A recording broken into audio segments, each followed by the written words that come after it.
What's good, y'all? Welcome to my review for this week's episode of JoJo's Bizarre Adventure. It's Diamond's Unbreakable. Another phenomenal episode. This episode was amazing.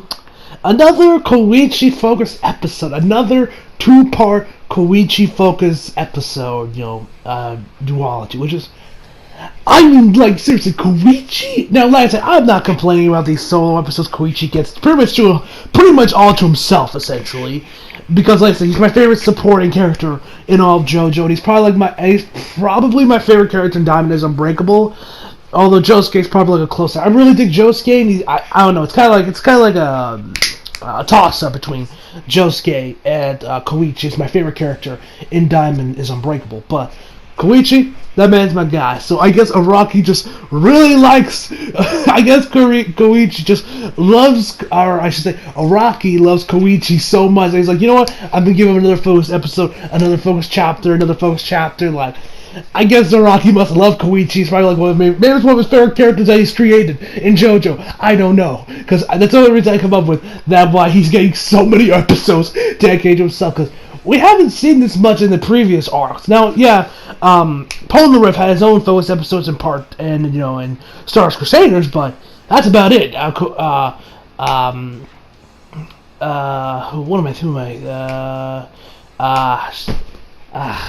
that dude's name, I swear to God, I keep forgetting that man's name. Whatever. Like, other characters in Star Wars Crusaders that hasn't got focus episodes. Nobody really in Battle Tendencies or Phantom Blood really got focus. Any of the supporting characters like got really huge focus episodes to themselves. Maybe just like sections of it. I don't really remember. But yeah, Koichi, yeah, this man's like, yeah, I'm getting all these episodes to myself. Like, anyway, but without enough of that, let's get to this week's because I loved it. This episode was made. But first off, I gotta say, Toonami, why are you cutting the OP? Why are y'all cutting the OP? What the hell is going on, man? Why are you cutting the OP? I love the OP to Diamond Umbrella. Why are you cutting it completely? Is it licensing issues? Is there something wrong with the higher-ups that don't swim? What's going on? Why are y'all cutting the OP? Like, legit, they cut the whole OP in its entirety. There was nothing of it. I asked the same question with Naruto Shippuden. Why are they cutting the OPs? Is it licensing issues? Is it something with the higher-ups that don't swim? What's the problem here? Why y'all cutting the OPs? Come on. The OP better be back next week, Toonami, because... Come on, man. Nah, man. Don't do that, man. Anyway, let's get to this week's episode. So we start this episode off. We got Koichi's like, man, today this was a hard day's work. I just want to go home, sit on my ass, and relax. Or then he sees Hazamada, which you guys may remember from 7 episodes ago, was when he, had his stand, a mannequin, and was jealous that his stand mannequin dressed up like Jotaro and got far more pussy than he ever has and probably ever will get in his lifetime. And it's like, oh, hey, hi, Koichi, hi. It's like, oh, hey, Hazamada, you're in a tree scene? I was like, oh, yeah, mostly, I've been the dog let me out 2 days ago, so, yeah. And so they kind of have that little awkwardness. They kind of walk home, and he asks like, "Where's that bastard? Josuke. Where's Josuke?" He's like, "Oh yeah, he probably went home." And so he kind of asks like, "Hey man, you a fan of manga?" He's like, and Koichi says, "Yeah, I'm not like as much as the next guy." And I'm like, "Like as much as the Zek guys, I breathe this shit. Look at me. Y'all see my collection? I mean, it's not that big, but you guys know I love manga. Got Bleach, TG, got some Blue Exorcist, got like some Naruto in there. Anyway, y'all know I love manga."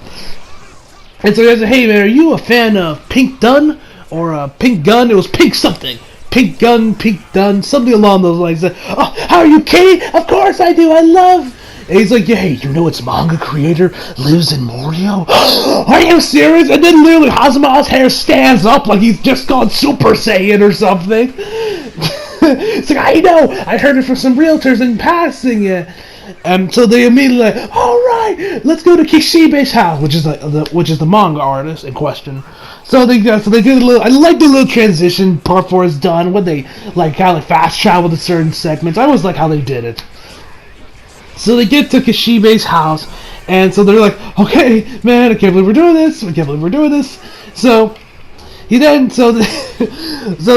Hazama's like, oh yeah, you do, Koichi. He's like, oh, but why? Why me? Because I got seniority over you. Plus, this shit makes me nervous. He's like, fine. So Koichi's about to go ring the doorbell where then his hand is grabbed by Kishibe, and he's like, as he's trying to get his hand free, manages to finally get it free, and he's like, and so they're like, oh, sorry, and they're like, what is this? Why are you here in my house? Is this a prank? Oh no, no, Kishibe Sensei, we're two big fans of yours. We go to we're high school students. They're big fans of you.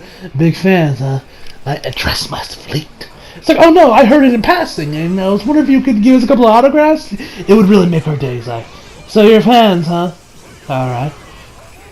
And so then he kind of like opens the door. He's like, you know, I just finished his manuscript, so you want to see get a studio tour while you're here? He's like, what? You'll let us see where the magic comes?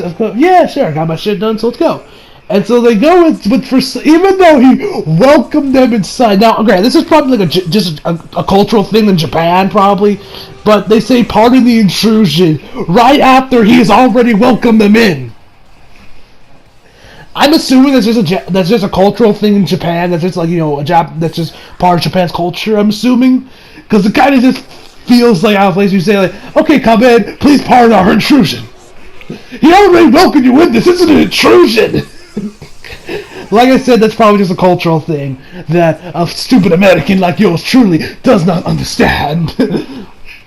But they get inside, they see his office, like, oh my god, those are color page originals! Like, oh my god, and then he says, you know, he's, even though his family has always lived in the city, they've always called Morio his hand. Well, you know, Tokyo has nice, but, you know, it's so loud, it derives, you know, it breaks creativity, and there's really no, unlike here, Morio, where there's serenity, and the mind can breathe, and the creative juices can flow. Sure, Tokyo has part, but you really have no point living there unless you're just for their status and all that other dribble. And so it's like, hey, how does your assistants and, you know, staff come in? He's like, they don't. I work alone, which, Godspeed to you, brother. Like, he said he can get a whole whole manuscript, whole, like, you know, chapter done in 4 days, 5 of it's in color. Godspeed to you. Because even, like, you know, because now I'm sure, like me, like you, have all heard the horror stories that manga artists go through, even with staffs, like, you know, Kubo, like Taite Kubo, Masashi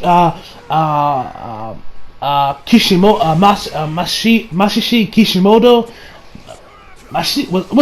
Kishimoto, the manga for Gintama, who else?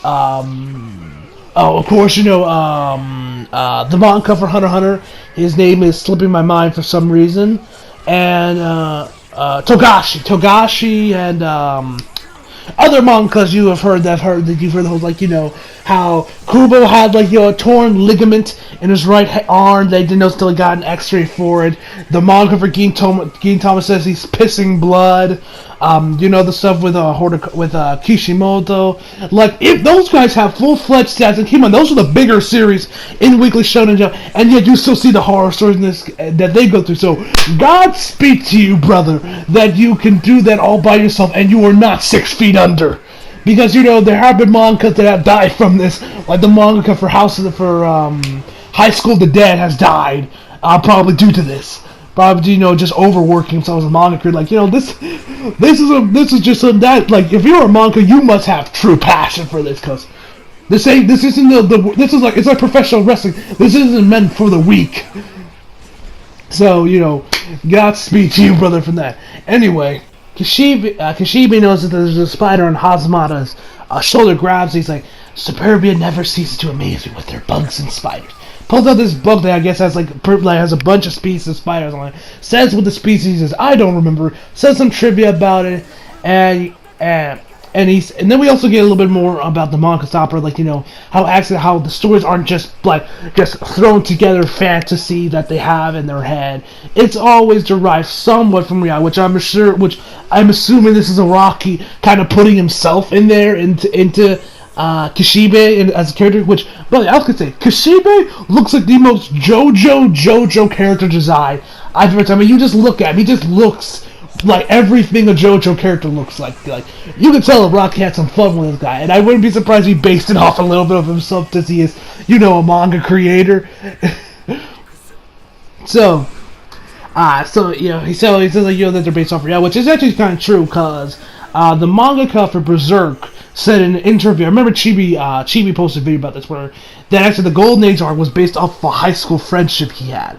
Now, I have never read nor watched the Golden Age arc of Berserk. Like I said, I've only seen the first. I only saw the 2 anime seasons that were released back in 2016 and 2017. For what it was decent. I enjoyed what I saw. The second season, really enjoyed that. First season, that was kind of... it was okay, but I've seen much better.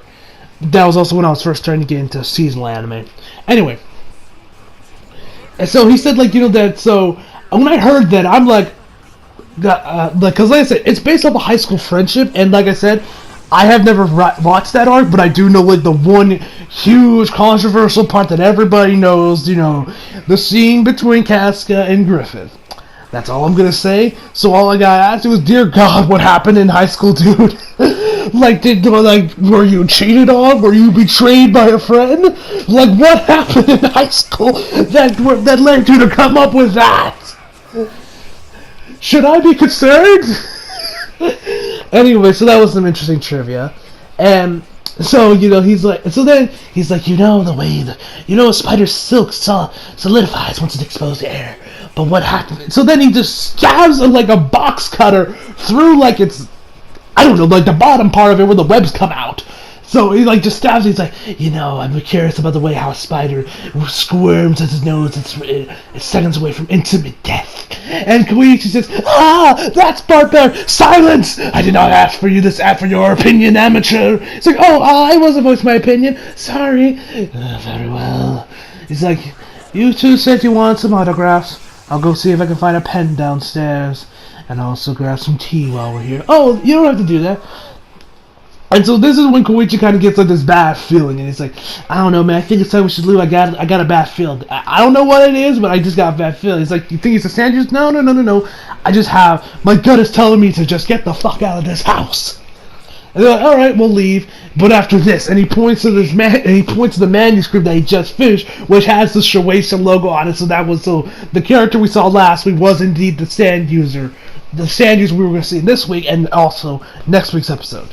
So, yeah, so they open it up, like, I don't know, it has like a green orange, it just spills everywhere, like, oh my God, this is godlike, my God, this is so captivating, turn the page, Hazamada, and then while this is all going down, Kishime is just standing like right behind the door, just listening in. He's like, well, so my manuscript is compatible with you. They're Kishime. And so then they start. So then Koichi's hand starts feeling weird. Where literally then like it turns it pretty much in a book where like I guess pieces of his skin kind of like come off, and where they're now revealing pages all over his hand, and his like face opens up with more pages, and then Hazamada sees like, oh my God, I need to get out of here. He's like, I believe you read my manuscript too, and then his face opens up his hand, and he pretty much just turns into literally an open book. And he says, with his stand, Heaven's property, I think it was, Heaven's, it was Heaven something.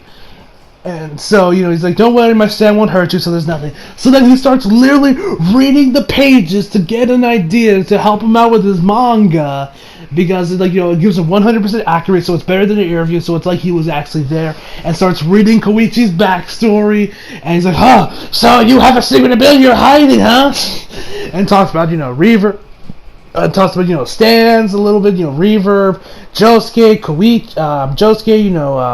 Hazamada, and all the other guys, Jotaro, all the other guys that Koichi has faced off against throughout his journey in JoJo. So,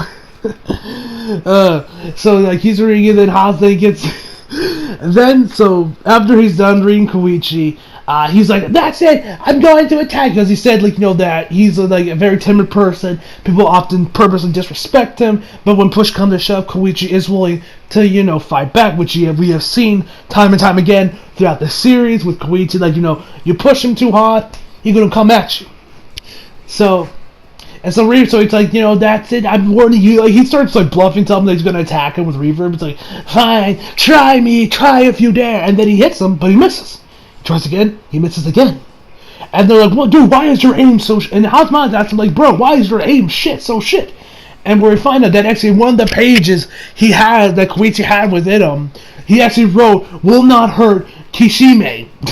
So even, no matter how many times he tries to hit this mangaka, he will never hit. And also, there was this one scene where after he like stabs a spider, swirls up its insides a little bit, pulls the knife out, he literally starts licking it. And Koichi says, so the stereotype of mangas being complete weirdos is true. Which I'm like, where does rumor start? Because when I think mangakas, I think warriors that are like Terminators because of the shit conditions they work in and the horror stories we've heard and how they're still breathing today. I mean, just look at Araki. This man has been writing JoJo since like the 80s, and the man's in his 50s and he looks like he's in his 30s. Like, now granted, he has switched manga. Now granted, he switched. With JoJo, he has switched companies. Well, he stayed within Shueisha, but instead of being in a weekly Shonen Jump, which started off, it's now been like in a monthly manga since like what, part 7? It's been in a monthly manga. I think it's actually the same. No, it's not the same volume. It's not the same magazine that TG was in. So yeah, but like I said, like just look at Araki. That man looks like he's still in his 30s, surprisingly. And of course, we know Ashid also got burnt out with TG around the end of the series. So. Like I said, when I think mangas, I don't think weirdos, I think warriors that are just not human with how, I mean, just look at Oda, like that man's like a lion, nothing can touch that man. So then he gets to Hazamada, and by God is this man disgusting. So, we all know about Junko, and so we all know about he has something for Junko, classmate of his. That he wants to have his way with her, but he's too cowardly to act on that. And the dude's balls legit get sweaty, and so when he goes to adjust them, nothing thrills him more than the thought that somebody might have caught him. Jesus Christ, this man is disgusting. He's like, you are a disgusting troll. Putting you in my manga would drive away readers, so you're useless. He's like, no! That his favorite manga just did. Now it's like, you are useless to me for my story. And so, I swear to God, this has to be a Rocky talking at this point. I swear to God, this has to be a Rocky. So he says, nothing's more satisfying than finishing up a manuscript. Nothing feels more satisfying than finishing up a project you worked so hard on. But after that, usual 3 through 4, and all his deep-seated insecurities start coming out. Like, will people read it? What happens if I lose all my inspiration, motivation? What if I can't be able to draw in the next chapter? All like this other stuff. He kind of like becomes very self-conscious. Like, shit, is people actually going to read this, or am I screwed? Essentially. And then he goes on about how a man came up with a bow and arrow, stabbed him, and he got it, which we know is Okuyasu's brother. He came and, also gave, Kishime his stand, Heaven's Gate, I believe, or Heaven's Door.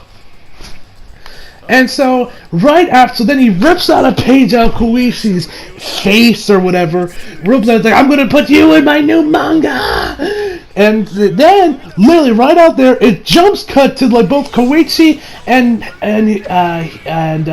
Hazamada to be like, see, I told you he was such a nice guy, like, legit, like, what happened for, like, the last, like, 5 minutes did not just happen. Like, I legit thought Toonami cut something out for some reason, no, but it looks like that's actually how it was. And so they kind of just go off like nothing just happened, like, they got their signature, they got their autographs, but all of what just happened just act like they did it. And so then Koichi feels out that he lost 20 kilos, which I have no idea how much that is in pounds, so he lost that. He ends up like saying, I need to talk to Mr. Josuke. He ends up forgetting it. As he's making his way to the phone. So he's like, it's probably nothing. So, and then he says, why is my bag and my shoes feel heavier? And then somehow he makes his way back to Kishime's house, walks in there, and that's where the episode ends. Yeah. So that last part was weird, although I think that was part. If I had to guess, when Kishime ripped out that page, it probably had some bigger damage to Koichi, and he probably maybe also had some memory loss issues. Both of them, maybe his stand could also give them memory loss. That's like legit the only reason I can think of to why they were just so. Yeah, the last 10 minutes did not just happen in the last like 5 minutes of the episode. So yeah, overall, I give this episode a 9.5 out of 10. Episode was fucking great. You know what? Screw it. I'm gonna give it a 10 out of 10 just for the stuff with the manga, because that stuff was very entertaining. So yeah, I'm definitely very intrigued with next week's episode. So hope you all enjoyed the video. Leave a like if you did, subscribe if you're new. Follow me on Instagram, Twitter if you feel like it. Links down in the description box below. And as always, come back for more. See you guys next time.